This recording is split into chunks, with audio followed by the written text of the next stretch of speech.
Oke, lantas cerita anime pun berlanjut di perjalanan Xiatian. Sebelumnya kita diperlihatkan bahwasanya Xiatian telah memenangkan pertandingan bola basket melawan musuhnya dari tim lain yang dipimpin oleh Feng Li. Pada saat itu pula, dia pun kemudian pulang dan diajari oleh pendekar pedang kekuatan yang lain yang diwariskan oleh ayahnya, dan saat ini pula Xiatian tengah berlatih untuk meningkatkan kekuatannya. Setelah pertandingan tersebut, di sini nampaknya Departemen Seni dan Sastra kemudian merayakan kemenangan mereka. Mereka pun nampaknya pergi ke suatu tempat, yakni Kiki KTV. Mereka pun berusaha untuk senang-senang karena pada saat itu dia telah memenangkan pertandingan bola basket yang kali ini ia bisa dikatakan sebagai nona yang baru di Departemen Seni dan Sastra. Tak lama setelah itu, di sini nampaknya Nona Ye telah diganggu oleh seseorang yang kemudian keluar dari bar tersebut. Ia pun lantas mengajak Nona Ye untuk minum bersama. "Hei cantik, maukah kamu minum bersama kami?" ucap seseorang di sana kemudian mengganggu Nona Ye. Tak lama setelah itu, temannya yang lain pun datang dan kemudian juga mengganggu Nona Ye. Saat itu pula kegaduhan pun terjadi di luar. Tapi nampaknya di sini suara yang kemudian tidak bisa memantul keluar pun kali ini tidak ada orang yang datang.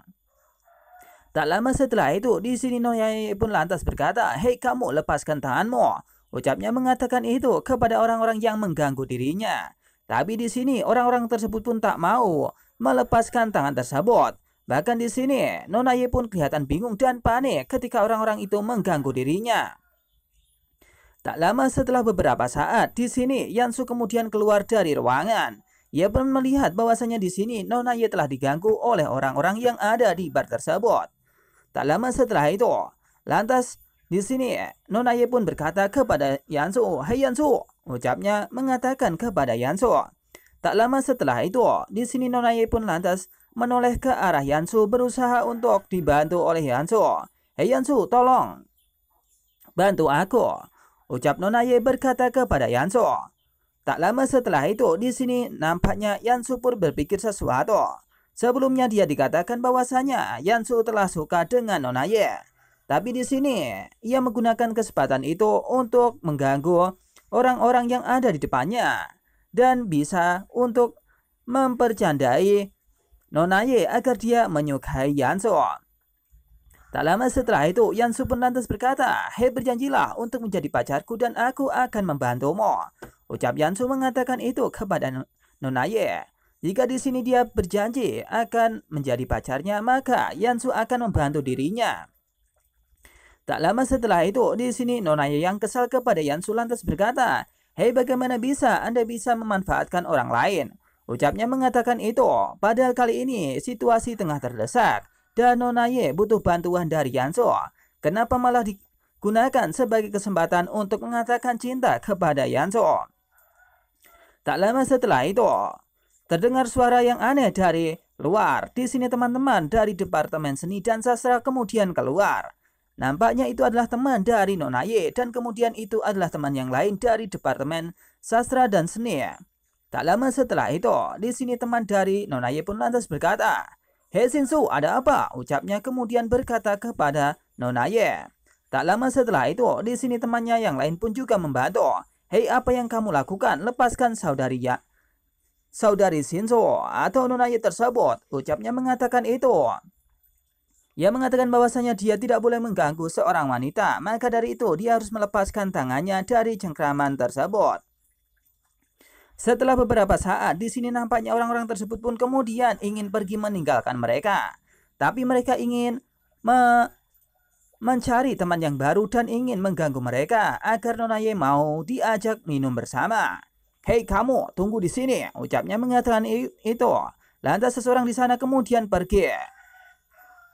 Beberapa saat kemudian, di sini Yansu sebenarnya mengetahui bahwasanya mungkin saja mereka akan memanggil teman-temannya. Tak lama setelah itu, Yansu pun berkata dia pasti kembali untuk menelepon seseorang.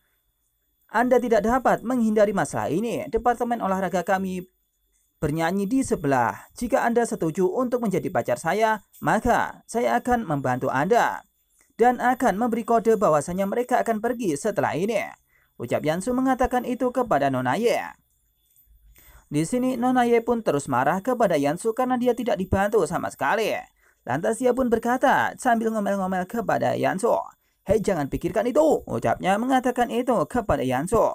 Lantas kemudian di sini Yansu pun hanya tertawa dan tertawa geli melihat apa yang dikatakan oleh Nona Ye.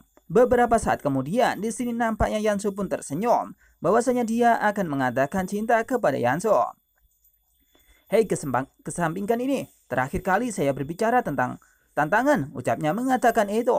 Tak lama setelah itu, kemudian ada seseorang yang kemudian datang untuk menghampiri Nona Ye dan berhadapan langsung dengan Yansu.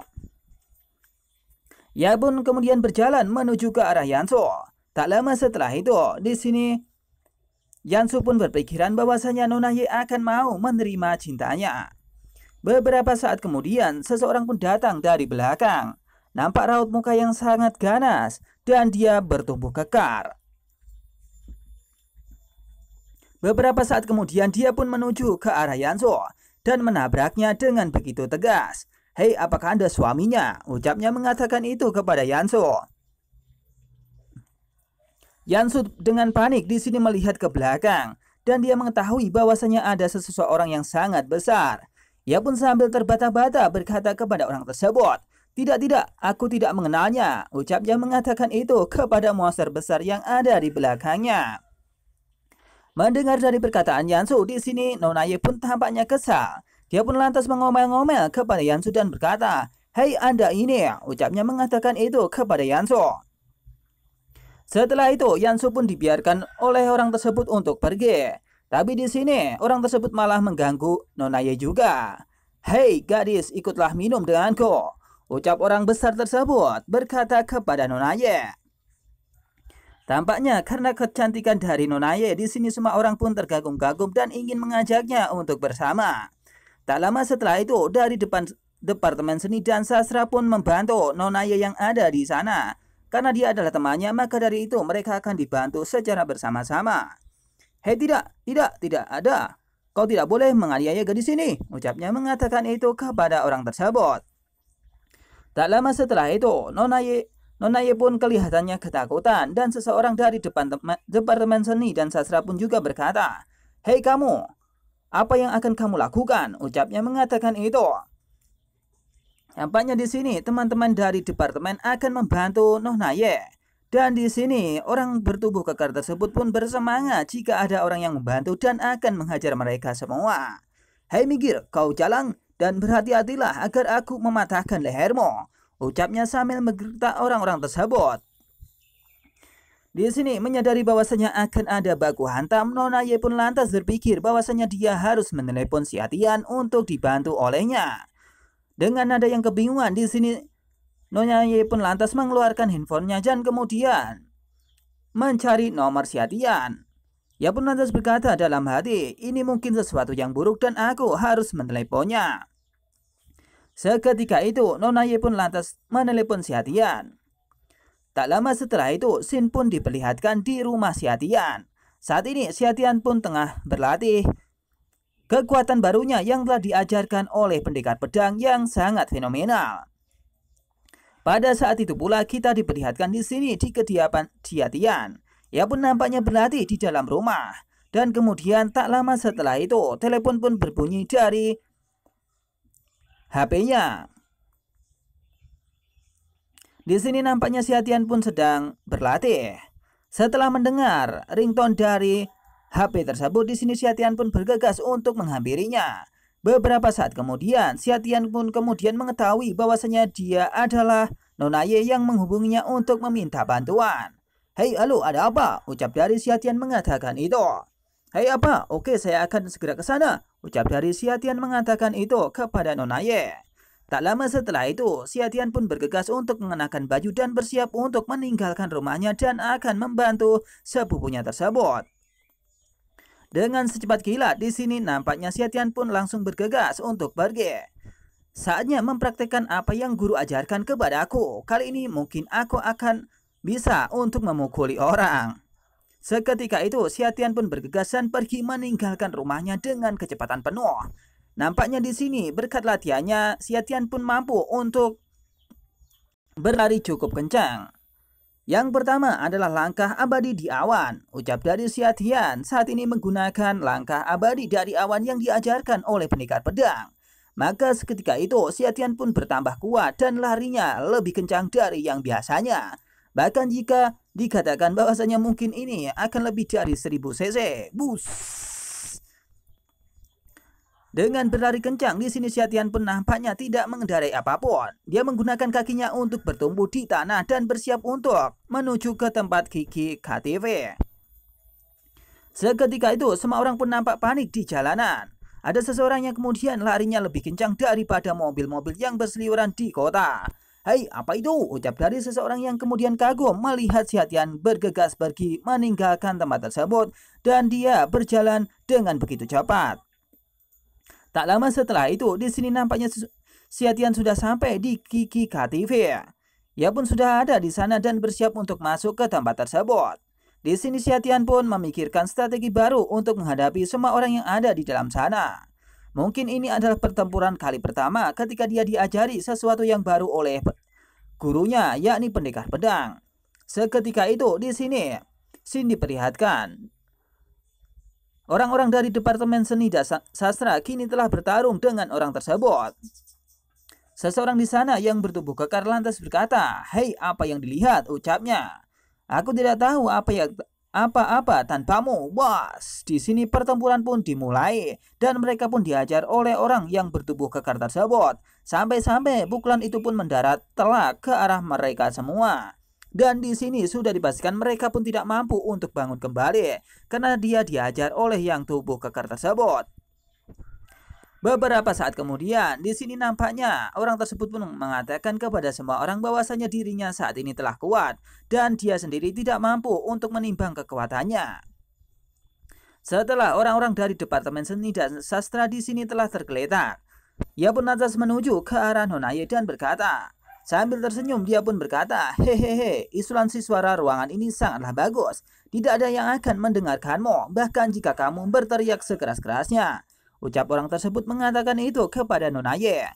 Tak lama setelah itu, di sini nampaknya orang kekar tersebut akan mengganggu Nonaye. Tapi setelah dia berkata bahwasanya di sini tidak akan ada yang mendengar, seseorang kemudian lantas berkata, "Tidak hanya tidak ada yang akan mendengar." Ucapnya mengatakan itu.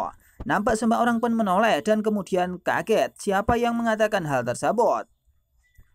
Tak lama setelah itu, Xiatian pun datang dan sambil membawa CCTV yang ada di ruangan tersebut. Secara keseluruhan, "Hei, tidak ada juga yang akan melihat Anda." Ucapnya mengatakan itu kepada semua orang sambil membawa CCTV yang ada di sana. Nampaknya dengan kecepatan Xiatian di sini CCTV semua di sana telah dicopot oleh Xiatian. Melihat bahwasanya ada bocah ingusan kemudian datang ke sana, di sini nampaknya semua orang pun kaget. "Hei, dari mana asal orang ini atau anak ini berasal?" Ucapnya mengatakan itu kepada teman-temannya. Nampak di sini tak hanya yang bertubuh kekar itu yang kaget, tapi juga semua orang di sana nampak begitu kaget dan mereka tidak tahu bagaimana anak muda itu bisa datang ke sini. "Hei, saya tidak bisa melihatnya dan dengan baik. Saya juga tidak melihatnya," ucap seseorang di sana. Tak lama setelah itu, di sini Xiatian pun mempraktekkan kekuatan yang diajarkan oleh pendekar pedang. Tak lama setelah itu, ia pun memberikan jurus andalannya dan bersiap memberikan serangannya kepada semua orang yang ada di depannya. Lantas Xiatian pun berkata dalam hati, "Saya harus mencoba kesesuaian ini." Asas. Cerita pun berakhir di sini dan akan dilanjut di chapter selanjutnya.